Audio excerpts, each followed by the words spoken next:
Assalamualaikum. Welcome back to Solutions Online. If you need solid marks in chemistry, it's not a matter of luck, it's a matter of matter. Today we are cracking the most important MCQs and short questions from unit number 2, Matter, in a way you will never forget. This chapter is a part of the syllabus of class 10 chemistry. Let's dig into MCQ section first. MCQ number 1 is what happens to the internal energy of a substance during melting. जब melting का procedure होता है, melting का procedure क्या होता है कि solid state से liquid state में convert होना. For example, ice का water में convert होना. उसमें क्या होता है कि जो उस substance के molecules होते हैं वो आपस में strongly fixed position में binded होते हैं. जब उनको break करने के लिए, liquid में करने के लिए, of course they require more temperature जो आके उनकी मूवमेंट मॉलिक्यूल्स की जो मूवमेंट है उसको उनको वाइब्रेट करे, उनको मूव करे ज़्यादा तेज़ी से ताकि वो हिले वहाँ से और अपनी स्टेट चेंज करे. तो in this procedure of energy more energy is required, so the option it increases energy, internal energy increases is the correct option. Which process involves this a solid turning directly into a gas? इनमें से procedure है जिसमें solid directly gas में convert होता है passing the liquid state. वैसे तो हम कन्वेंशनली तो हम पढ़ते आ रहे हैं कि पहले सॉलिड लिक्विड में कन्वर्ट होता है, लिक्विड गैस में कन्वर्ट होता है, गैस लिक्विड में, अगेन लिक्विड सॉलिड में. But there is a procedure in which solid turns directly into a gas. That procedure is known as sublimation. क्योंकि melting of course इसमें solid liquid में, freezing में liquid solid में, और condensation में gas solid में gas liquid में convert होती है. The procedure which we have studied in the chapter textbook is sublimation. MCQ number 3 is boiling occurs at boiling. कौन से टेम्परेचर बॉइलिंग के लिए क्या रिक्वायरमेंट होती है? Fixed temperature for any for a specific substance. किसी एक substance का अपना, हर एक substance का अपना temperature होता है, but that is fixed temperature. For like for water, in case of water that is 100 degrees Celsius. Any temperature पे, हर temperature पे भी नहीं होती boiling और ना ही room temperature पर होती है. इसके लिए हर substance के लिए एक specific temperature चाहिए होता है. During condensation का procedure, the particles in a gas, condensation का process है कि जिसमें gas convert होती है liquid में. The particles in a gas, particles में क्या हो रहा होता है gas के particles में? They lose energy and move slower. उनकी energy वो lose करते हैं अपनी energy, मतलब उनको जब evaporate vapors में vapor form में होता है liquid मतलब water, तो क्या करता है कि उसको अगर कूल थोड़ा सा ठंडा मौसम मिले, जैसे बारिश का प्रोसीजर को हम समझ सकते हैं, बारिश के प्रोसीजर से कि क्लाउड्स जो हैं ग्राउंड वाटर पहले इवेपोरेट होकर उनका टेम्परेचर इंक्रीज होता है, इवेपोरेट होकर ऊपर जाता है, ऊपर जाके वो क्लाउड्स बन जाते हैं. क्लाउड बेसिकली गैसेस होते हैं, उनका टेम्परेचर हाई होता है. जब उनको ठंडा मौसम मिलता है तो उनकी their energy they lose their energy और आहिस्ता से मूव करना शुरू हो जाते हैं. आहिस्ता मूव करना शुरू हो जाता है मतलब वो भारी हो जाते हैं और फिर लिक्विड स्टेट में नीचे की तरफ वापस बरसना शुरू हो जाते हैं. तो it is lose energy and move slower. Which law states that volume of gas is indirectly proportional to its temperature, atmosphere constant pressure? That is Charles law. Okay, question number 6 is evaporation differs from boiling because evaporation or boiling के procedure का difference. Evaporation occurs at the surface of liquid at any temperature. जबकि boiling जो है वो whole liquid में हो रही होती है, मतलब उसका सारे पार्ट्स में हो रही होती है और वो उसके लिए स्पेसिफिक टेम्परेचर चाहिए होता है, जबकि इवेपोरेशन हर टेम्परेचर पर हो रही होती है और जस्ट टॉप सरफेस से हो रही होती है. बॉइलिंग बाकी ऑप्शन को भी देख लेते हैं. बॉइलिंग सरफेस पे नहीं होती, सारे उसमें से होते हैं. Evaporation requires a fixed temperature, note it happens at any temperature, even room temperature पर भी इवेपोरेशन हो रही होती है. बॉइलिंग हर टेम्परेचर पर नहीं हो सकती, अभी हमने डिस्कस किया था. According to kinetic particle theory, the pressure of gas increases when the temperature increases. Temperature जब increase करता है तो pressure भी increase करता है.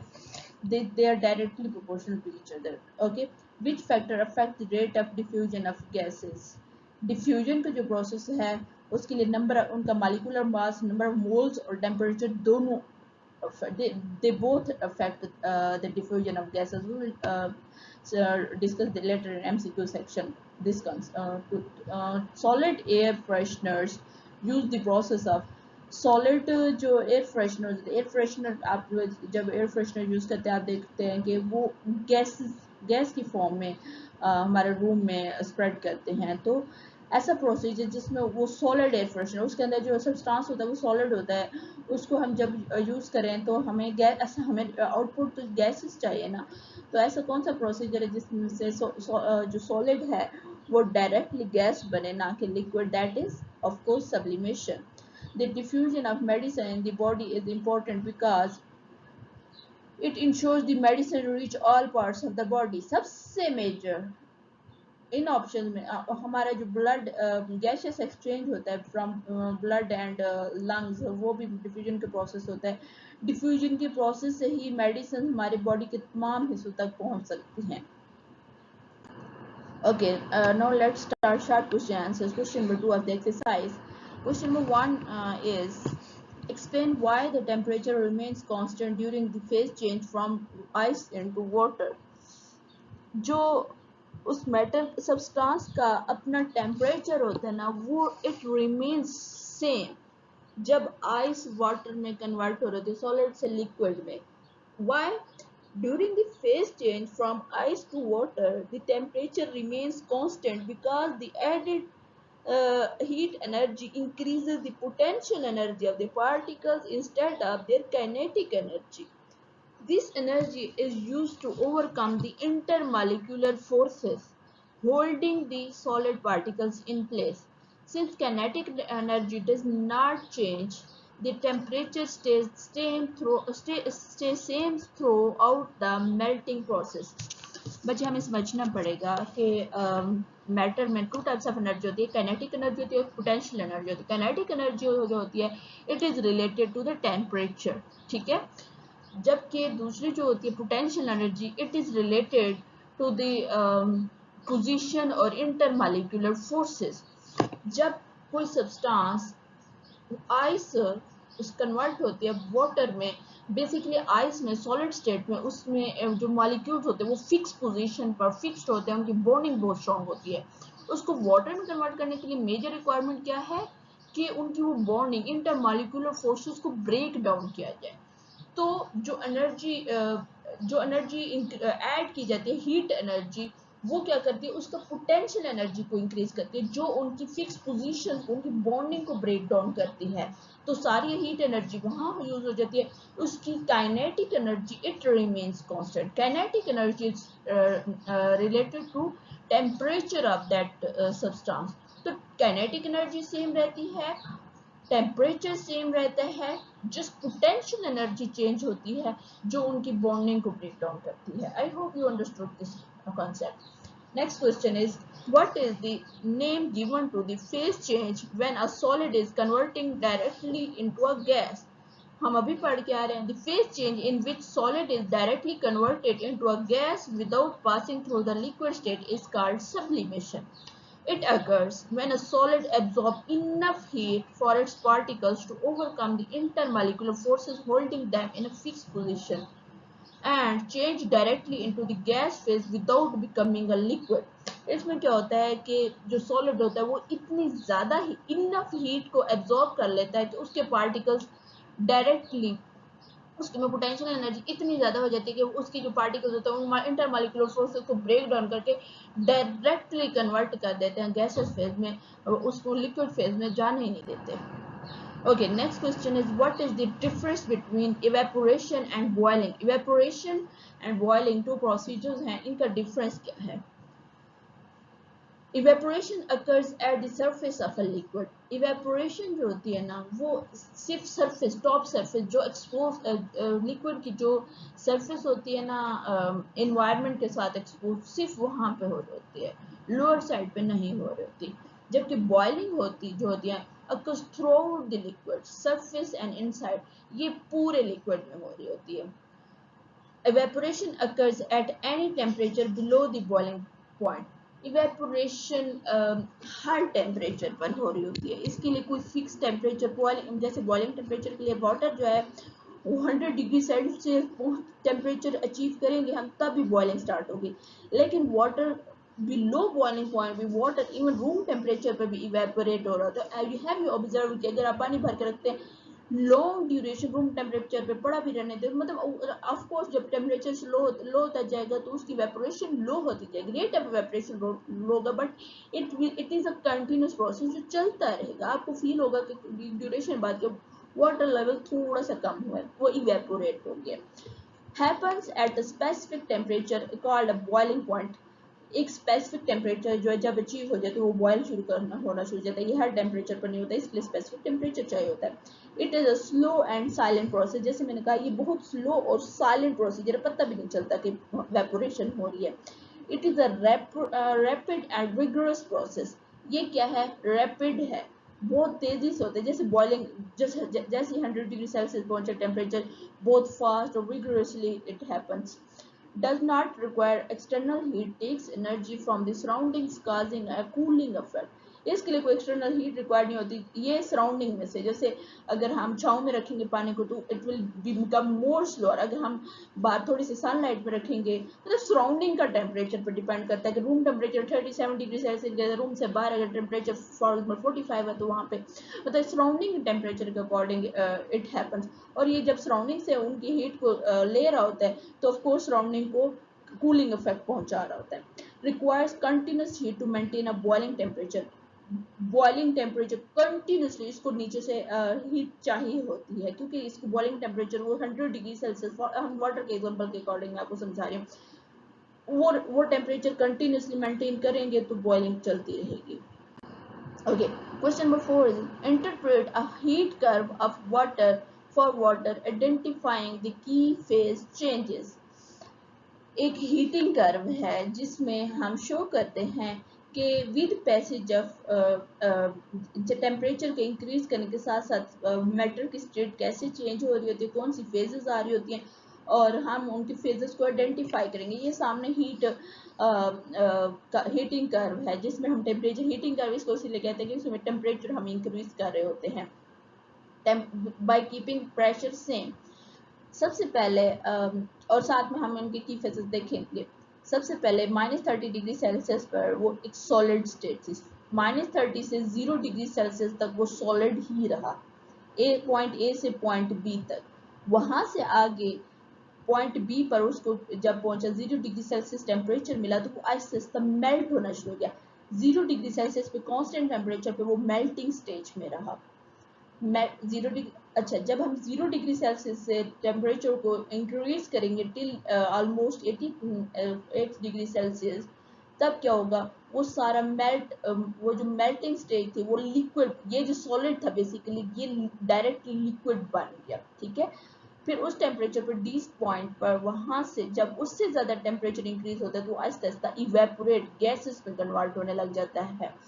Okay, from point A to B, water is in a solid state and temperature increases. Temperature increase हो रहा है. From point B to C, temperature remains.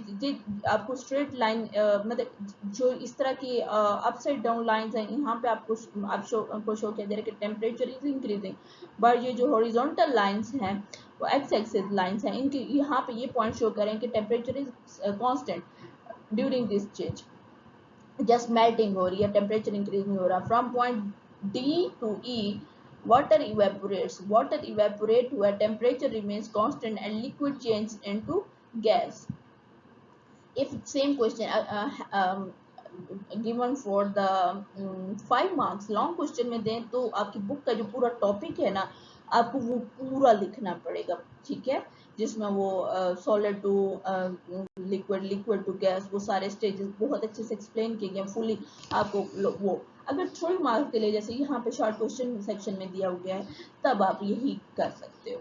ठीक है, question number 5 is Explain the effect of increasing temperature on the pressure of a gas in a sealed container. एक sealed container है, ठीक है, उसमें क्या है, सॉरी, एक सील्ड कंटेनर है, उसका अगर टेम्परेचर इंक्रीज किया जाए तो उसके प्रेशर पर क्या इफेक्ट होगा। According to the kinetic particle theory, increasing temperature gives gas particles more kinetic energy. In a sealed container, this causes the particles to move faster and collide more frequently and forcefully with the walls of the container.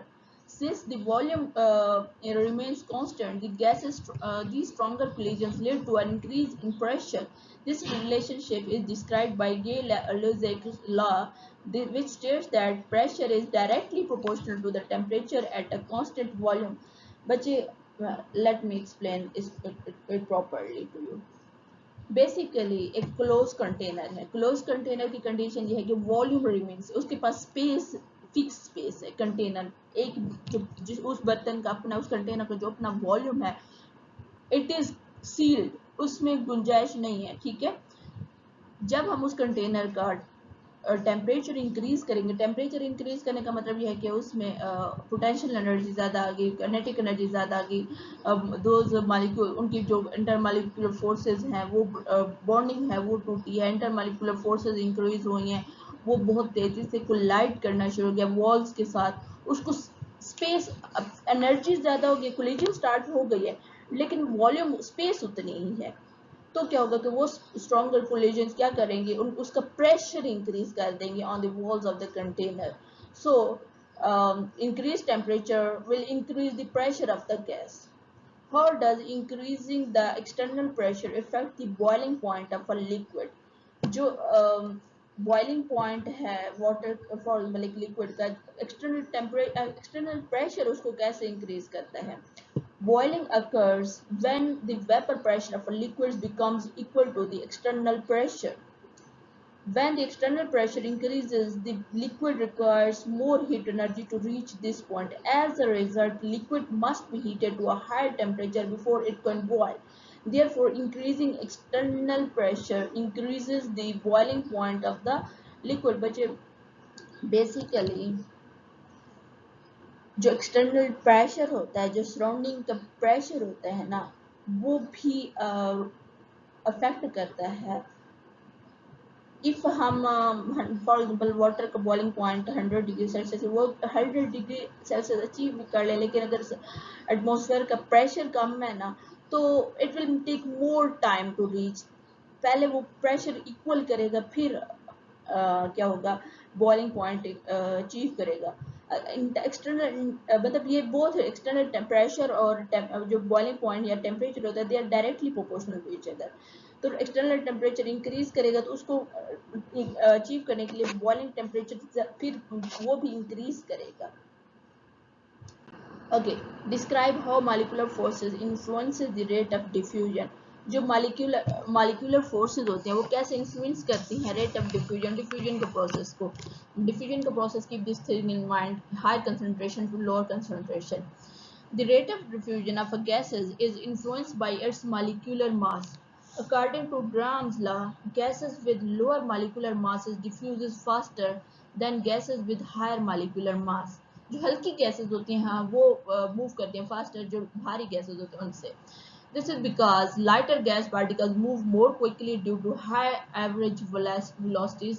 उनकी जो average velocity, उनका क्या नाम है, wait कम है, उनकी average velocity ज़्यादा है।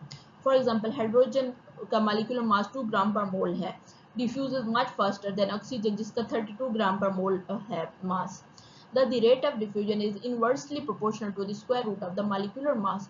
तो diffusion, rate of diffusion is inversely proportional to molecular mass, ठीक है।